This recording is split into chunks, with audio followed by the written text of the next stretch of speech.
Hello everyone, welcome back to my YouTube channel unfold learning. और आज मैं लेकर आई हूँ आपके लिए numerical solutions of ICSE Lakhmir Singh physics for class 10th, जिसका चैप्टर 7 साउंड के आज हम न्यूमेरिकल सॉल्व करेंगे from page number 176। So first question is a man standing 825 meters away from a cliff, steep rock, fires a gun. After how long will he hear its echo? Speed of sound in air is 330 metre पर second. तो एक man है जो कि यहाँ कहीं खड़ा हुआ है और यहाँ कहीं पर क्लिफ है। मान लीजिए ये कोई क्लिफ है और इसने यहाँ से गन फायर किया। अब गन जब फायर करेंगे तो साउंड भी ट्रैवल करेगा। तो साउंड ट्रैवल करने के लिए अगर यहाँ से इसने गन फायर किया है तो आवाज यहाँ से क्रिएट हुई है, और अगर इन दोनों के बीच का डिस्टेंस जो कि हमें साउंड के लिए गिवन है दैट इज 825 मीटर का डिस्टेंस इनको गिवन है। तो अगर हमको साउंड वापस सुनना है that is the echo. Echo is bouncing back of light, reflection of light that we hear. तो जब हमको साउंड सुनाई देगा तब रिवर्ट बैक होगा, बाउंस बैक होगा। तो मतलब 825 जाने का और 825 मीटर आने का डिस्टेंस। तो टोटल डिस्टेंस कितना हो जाएगा? 2 into 825 meters। Total distance will be 2 into 825 meters। एक और तरीके से हम इसको समझ सकते हैं, अगर हम कोई चीज का इको निकालते हैं तो यहां से अगर डिस्टेंस d है तो लौट कर आएगा तब हमें सुनाई देगा, तो डिस्टेंस इसका भी d हो जाएगा। तो दोनों का टोटल डिस्टेंस कितना हो जाना चाहिए सुनने के लिए? That is 2d। d plus d that is 2d। तो total distance travelled is 2d। So वही कॉन्सेप्ट हम यहां अप्लाई करेंगे। हमको निकालना है हाउ लॉन्ग, मतलब टाइम फाइंड करना है। तो उसके लिए हम simple formula speed is equal to distance upon time से कैलकुलेट करेंगे। तो उसके लिए सबसे पहले total distance travelled by the sound that is the echo that will be heard. तो हम यहां लिख सकते हैं that distance travelled bye sound will be 2 into 825 meters. So 5 2s are 10, 1 carry, 2 2s are 4, 5, 1650 meters. That is the distance traveled. And speed of sound in air is given 330 meter per second. तो अब हम formula लगा देंगे that time is equal to distance upon speed. We know that speed is equal to distance upon time. Cross multiply कर देंगे तो time के लिए फॉर्मूला आ जाएगा distance upon speed. डिस्टेंस है हमारे पास 1650 मीटर्स एंड स्पीड इज 330। ये जीरो से zero cancel, 11 3s are, 11 1s are and 11 5s are, then 3 5s are is 15. So 5 seconds is the time when the echo is going to be heard. So यहां पर आप लिख सकते हैं therefore he hear its echo in 5 seconds. Hence this is the answer. Question number 2. A sonar station picks up a return signal after 3 seconds. How far away is the object? तो मान लीजिए कोई सोनार स्टेशन हमने assume कर लिया है और यहां से हमने सिग्नल भेजा है। सो इस पर्टिकुलर प्लेस से ये रिफ्लेक्ट होके वापस जाएगा। तो मतलब अगर जाने का टाइम हमें t लगा है तो आने का टाइम भी t लगेगा। मतलब total time that is going to be 2t। t plus t is 2t। तो ये जो रिटर्न सिग्नल आफ्टर 3 सेकेंड्स है that is the total time. तो हमें ये बताना है how far is the object. तो ऑब्जेक्ट यहां से सिर्फ t डिस्टेंस पे है ना। तो यहां से अगर हमको ऑब्जेक्ट फाइंड करना है तो टाइम का हमें हाफ कैलकुलेट करना होगा, या फिर आप इसको सॉल्व करने के बाद जो डिस्टेंस होगा उसको आप हाफ कर दीजिएगा। तो मैं यहां पर टाइम को हाफ करके फिर सॉल्व करूंगी, बिकॉज डिस्टेंस भी यहां पर d है और फिर जब लौट के आएगा तो d रहेगा, तो टोटल डिस्टेंस 2d हो जाएगा। ओके, तो चाहे आप डिस्टेंस कैलकुलेट करके हाफ कर दीजिए या फिर टाइम जो इसमें गिवन है उसको पहले से ही हाफ करके लेंगे तो डायरेक्टली आपका डिस्टेंस ऑब्जेक्ट का निकल आएगा। सो यहां पर आप लिख सकते हैं time taken to travel the signal for one side will be 3/2, that is 1.5 seconds, and speed of sound in water 1440 meter per second. As we know, speed is equal to distance upon time, तो distance हो जाएगा speed into time. So यहाँ पर हम value put कर देंगे। distance निकालने के लिए स्पीड हमारे पास है 1440 एंड टाइम इज 1.5 या 3/2 ही आप ले लीजिए तो 2 से ये कैंसिल हो जाएगा। 2 7 2 0 3 0 3 2 6 7 3 is 21. So 2160 metre is the distance of the object. So यहां पर आप लिख सकते हैं therefore the object is 2160 meter away. Question number 3. A sound wave traveling in water has a wavelength 0.4 meter. Is this wave audible in air? Speed of sound in water is 1400 meter per second.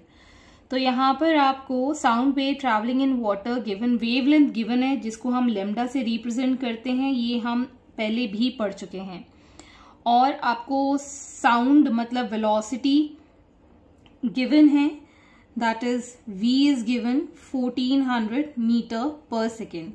तो आपको यहां पर ये बताना है whether this wave is audible और not, ये सुनाई देगा कि नहीं देगा। तो हमारे पास जो ऑडिबल रेंज है फ्रीक्वेंसी की, that is from 20 hertz to 20,000 hertz. अगर इसके बीच की रेंज आएगी that means we can here.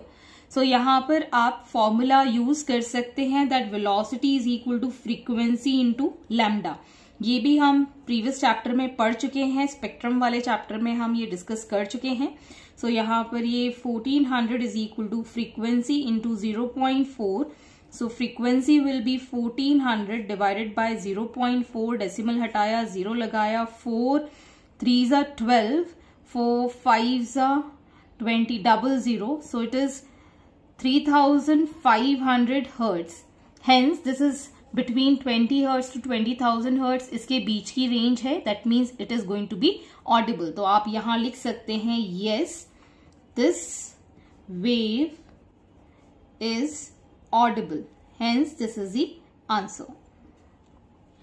Question number 4. The human ear can detect continuous sound in the frequency range from 20 Hz to 20,000 Hz. Assuming that the speed of sound in air is 330 meter per second for all frequencies, calculate the wavelength corresponding to the given extreme frequencies of the audible range. तो हमारे पास speed of sound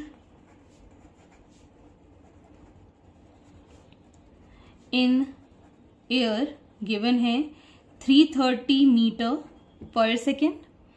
और अभी जो हमने formula use किया था पिछले वाले उसमें, that was velocity is equal to frequency into lambda, that is the wavelength. तो लेमडा के लिए फॉर्मूला हो जाएगा v/f।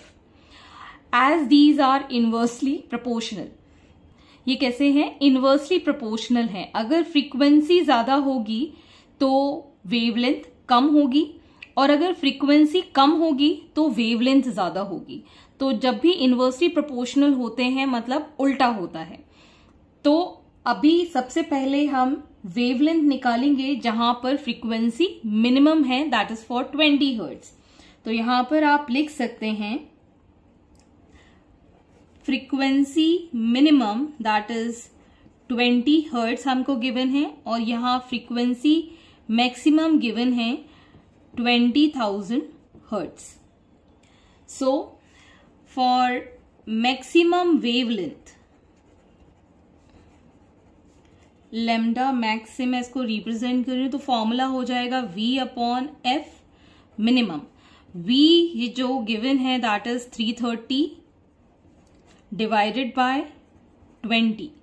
ओके, सो इसको हम डिवाइड कर देंगे, 2 1 2 6 16.5 metres that is the wavelength. अब हमें मैक्सिमम फ्रीक्वेंसी गिवन है, तो हम मिनिमम वेवलेंथ निकाल सकते हैं यहां से। Minimum wavelength that is lambda minimum will be equal to V upon F maximum. Okay, so this is going to be 330 divided by 20,000. So this comes out to be 16.5 into 10 to the power minus 3 meters. आप चाहें तो इसको decimal के form में भी लिख सकते हैं बाय राइटिंग दी डेसिमल। -3 है, सो 1 2 और एक और 0 ऐड हो जाएगा, तो 0.0165 मीटर्स इसकी वेवलेंथ हम मिनिमम लिख सकते हैं। So hence this is the answer. Question number 5, a sound make on the surface of a lake takes 3 seconds to reach the boatsman. How much time will it take to reach the diver inside the water at the same depth? Velocity of sound in air is 330 meter per second and velocity of sound in water is 1450 meter per second. So now we are given time taken by sound to reach boatman. This is given 3 seconds and we know velocity of sound is 330 meter per second in air. Okay, तो यहां से हम find कर सकते हैं distance. तो हम यहां लिखेंगे distance travelled by sound to boatman. So this is going to be speed into time. Speed हमारे पास है 330 मीटर पर सेकेंड एंड टाइम है 3 second, so it is going to be 990 metres. So ये तो डिस्टेंस हो गया। अब इसी ही डेप्थ पे, मतलब हमें ये बताया गया है how much time will it take the diver inside the water at the same depth. Same depth मतलब दोनों का डिस्टेंस सेम है, तो हम यहां लिख सकते हैं distance of diver in water is equal to 990 meters। और अब हम टाइम निकाल सकते हैं बिकॉज वेलोसिटी इन वाटर हमारे पास गिवन है, तो हम यहां से कैलकुलेट कर सकते हैं time taken by sound to reach diver will be equal to, that is going to be distance divided by the speed. Distance है हमारे पास 990 और speed है हमारे पास 1450, so ये आ जाएगा approximately 0.68 seconds. That is the time taken by the sound to reach the diver. Next is question number 6. A radar sends a signal to an aeroplane at a distance of 45 kilometers away with a speed of 3 into 10 to the power 8 meter per second. After how long is the signal received back from the aeroplane? तो मतलब फिर से अगर हम यहां से signal भेज रहे हैं टू द एयरप्लेन, ओके, यहां पर एयरप्लेन है तो यहां से सिग्नल बैक कितनी देर में आएगा? तो मतलब डिस्टेंस इसमें 2d हो जाएगा, मतलब d जाने का और d आने का। सो टोटल डिस्टेंस हमारा हो जाएगा दैट विल बी 45 किलोमीटर्स है। इसको मैं मीटर्स में 10 to the power 3 से मल्टीप्लाई कर देंगे और इसको मैं 2 से मल्टीप्लाई कर दूंगी बिकॉज 2d है। So this becomes 90 into 10 to the power 3 meters, that is the distance. और हमारे पास स्पीड गिवन है, speed is equal to 3 into 10 to the power 8 metre पर सेकेंड। तो अब हम टाइम फाइंड कर सकते हैं। Time is equal to distance upon speed. Distance है 90 into 10 to the power 3 divided by speed 3 into 10 to the power 8। तो ये कैंसिल हो गया 30 से, तो हमारे पास बचेगा 3 इंटू 10 टू द पावर 4 और ये चला जाएगा ऊपर, सो दिस बिकम्स -8, मतलब 3 इंटू 10 टू द पावर -4, जिसको हम 3 में 4 zeros लगा देंगे, 1 2 3 4।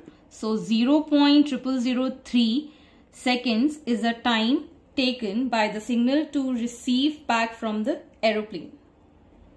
Question number 7. A pendulum has a frequency of 4 vibrations per second. An observer starts the pendulum and fires a gun simultaneously. He hears the echo from the cliff after 6 vibrations of the pendulum. If the velocity of sound in air is 340 meter per second, find the distance between the cliff and the observer. तो हमारे पास यहाँ पर frequency given है, that is 4 vibrations per second, मतलब 4 hertz, और velocity of sound given है 340 metre पर second. सो इस फ्रीक्वेंसी से पहले हम टाइम पीरियड फाइंड कर सकते हैं। So time is equal to 1 upon the frequency, that is 1/4 seconds. So ये आ गया आपके पास टाइम, और 6 वाइब्रेशंस के बाद इसमें हमको टाइम, मतलब बोल सकते हैं साउंड सुनाई दिया है, echo is been heard. So total time taken will be equal to 1/4 multiplied by 6, मतलब 3/2 second is the total time taken. अब जो इको हमें सुनाई दिया है, मतलब दिस इज कंप्लीट 2D। ये जो हमको टाइम मिला है that is after the echo. तो हमको distance between the cliff and the observer निकालना है, तो जो हमारा आंसर आएगा that will be 2D। Okay, so echo heard is equal to 2D, which is equal to speed into the time. तो हमारे पास D हो जाएगा, that is the distance between the cliff and the observer.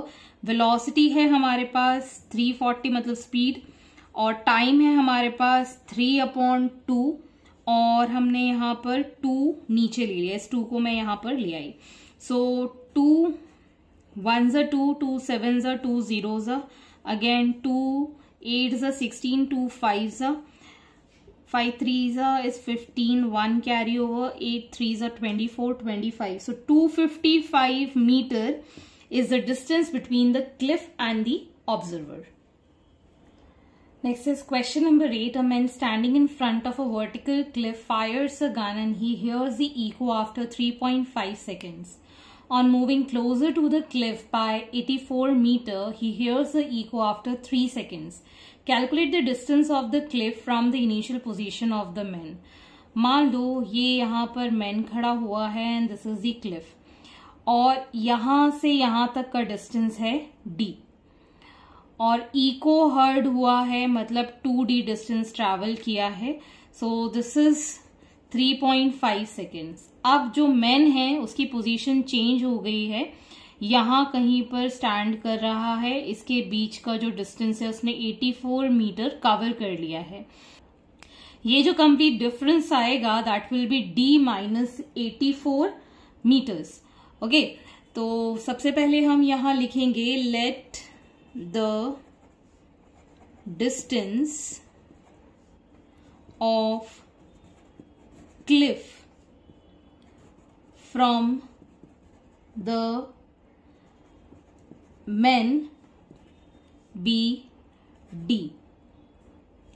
Therefore, distance traveled by echo in 3.5 seconds is 2D. तो फिर यहां से हम speed of sound लिख सकते हैं as distance upon time, that is 2D upon time, that is 3.5। So ये तो स्पीड ऑफ साउंड हो गया। अब ये मूव कर रहा है man to 84 metre closer to the cliff, तो यहां पर आप लिख सकते हैं on moving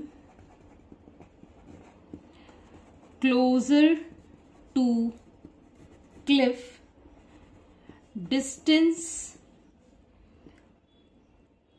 is equal to 2 into d minus 84 हो जाएगा, which is being heard in 3 seconds. Okay, तो यहां पर speed of sound will be equal to 2d minus 84 divided by 3. तो जब भी हमें ये समझ में आएगा तो distance of the cliff and the initial position आपको फाइंड करना है और हम इन दोनों को इक्वेट कर देंगे. As we know the speed of sound is equal, so 2d upon 3.5 is equal to 2d minus 84 upon 3. ये 2 से ये 2 कैंसिल हो गया, ये 3 से मल्टीप्लाई किया 3d, ये 3.5d माइनस 84 इंटू 3.5. इसको हम इस साइड ले गए, this becomes minus 0.5d is equal to minus 84 into 3.5. ये कैंसिल आउट हो गया, so d is equal to 84 into 3.5 divided by 0.5. ये डेसिमल्स हटा दिए, 5 7s are, so distance is going to be 7 4s are 28, 2 carry over, 7 8s are 56, 588 meters between the cliff and the initial position of the men. So hence these are the solutions and I hope आपको मेरे solution video जरूर पसंद आ रहे होंगे. अगर आपको कोई भी डाउट या क्वेरी है तो आप मेरे चैनल के कमेंट सेक्शन में कमेंट करके या फिर मेरे टेलीग्राम ग्रुप जिसकी लिंक मैंने डिस्क्रिप्शन बॉक्स में मेंशन की है वहां से आप मुझसे कनेक्ट कर सकते हैं, अपने डाउट्स एंड क्वेरीज पूछ सकते हैं. अगर आपने प्रीवियस वीडियोस मिस कर दिए हैं तो please do have a look in the description box जहां पर मैंने बाकी के वीडियोज की प्लेलिस्ट बनाकर प्रोवाइड की है. So see you in the next video. Thank you for watching.